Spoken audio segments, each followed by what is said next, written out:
Sebelumnya saya akan memperkenalkan diri saya. Nama Aprela Ivanuddin, NIM 836130747 dari Pokjar Gedung Meneng, UPBJJ Bandar Lampung.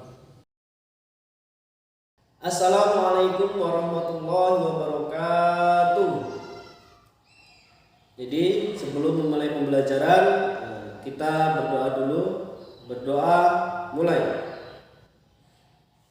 Berdoa selesai. Ya, kita akan mengabsen dulu. Apakah sudah hadir semua atau belum? Ya, sudah hadir semua ya. Bagaimana kabarnya?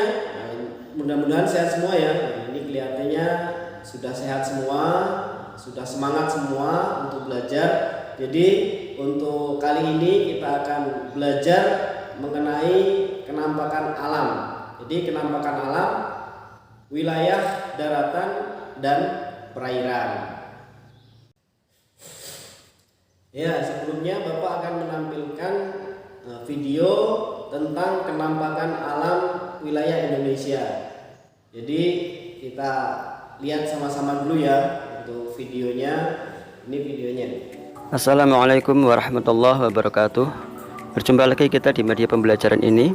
Kali ini kita akan belajar tentang kenampakan alam Indonesia bagi wilayah daratan maupun daerah perairan. Lalu pertanyaannya adalah, apakah itu kenampakan alam?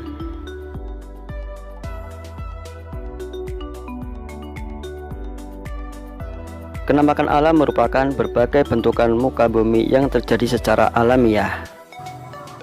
Ada beragam kenampakan alam di permukaan bumi ini, baik yang ada di daerah daratan ya, ataupun yang ada di daerah perairan. Yang pertama, kita akan membahas kenampakan alam yang ada di wilayah daratan.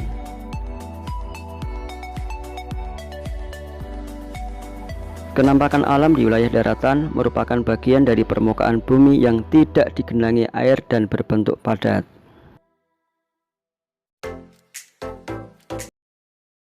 Untuk selanjutnya kita akan membahas kenampakan alam di wilayah perairan. Kenampakan alam di wilayah perairan merupakan bagian dari permukaan bumi yang digenangi air. Wilayah Indonesia memiliki perairan yang sangat luas, yaitu 2/3 bagian dari keseluruhan luas wilayah negara kita. Yang pertama adalah sungai. Sungai merupakan bagian dari permukaan bumi yang rendah dan aliran air yang mengalir dari dataran tinggi menuju dataran yang rendah dan bermuaranya di laut.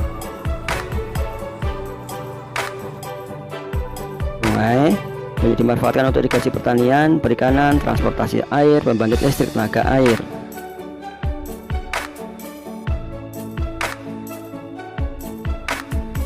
Yang kedua adalah danau. Danau merupakan permukaan bumi berupa cekungan di darat yang sangat luas dan digenangi oleh air yang dikelilingi daratan. Dilihat dari proses terbentuknya, danau ada 3 jenis. Yang pertama adalah danau vulkanik, yaitu hasil letusan gunung berapi. Yang kedua adalah danau tektonik, yaitu dari proses gerakan lempeng batuan. Yang ketiga adalah danau buatan manusia. Danau memiliki fungsi sebagai penyimpan air, sebagai tempat perikanan, irigasi maupun tempat wisata. Oke, dari video tadi dapat kita ambil kesimpulan bahwa kenampakan alam wilayah daratan itu ada pegunungan, ada gunung, ada tanjung, dan lain sebagainya. Terus untuk wilayah perairan itu ada sungai, ada danau, ada teluk, ada selat, dan sebagainya. Ya, jadi sudah paham semua ya. Jadi pegunungan adalah perbukitan yang berbaris-baris, itu pegunungan. Kalau gunung itu bukit yang tinggi dan besar.